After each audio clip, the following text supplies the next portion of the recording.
It used to be that when you said financial crisis or emerging market crisis, that Latin American countries would be at the center of it. These countries are feeling the current economic meltdown, to be sure, but as a whole, they seem to be surviving better than most. What is different about Latin America now? Well, Latin America is a much stronger position in this crisis than in past periods because of the sound policies and the reforms that have been implemented over a decade.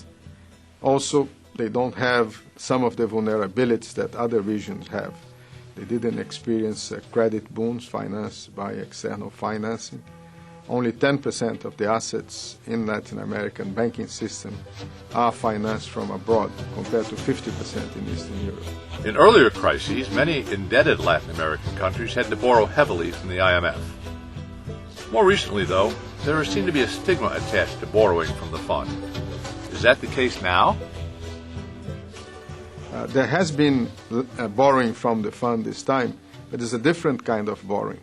It's borrowing not to deal with the crisis, but to prevent the crisis. So it's precautionary.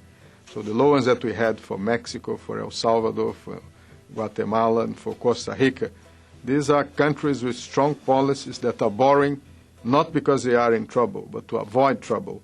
And I think this is an indication that the stigma problem is diminishing. It's not borrowing from the IMF is not being associated with crisis anymore. It's prevention to crisis.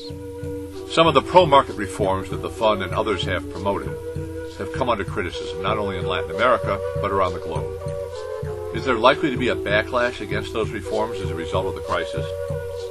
Well, I think this crisis is going to show that the reforms in Latin America worked, because the countries that did reforms and did good policies are the ones which are going to fare better in this crisis compared to other countries in the region.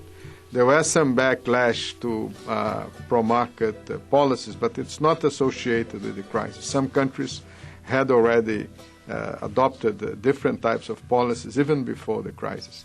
And I think this is one of the themes that is going to come out in this regional economic outlook for Latin America. Those who did reforms and followed good policies are going to do better. Latin America may be doing relatively better than much of the world, but it is not immune to the global recession. How will the crisis affect the progress the region has made against poverty since the start of the century?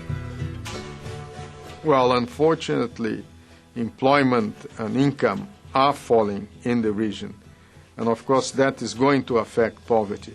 I think it's a responsibility both of governments and of financial organizations, international financial organizations, to help to minimize that impact on the poor, which is coming from a crisis from which they did not contribute to. So it's a very important issue. That's why on our programs we are insisting that expenditures for social programs are not cut and that this is maintained during this very difficult crisis period.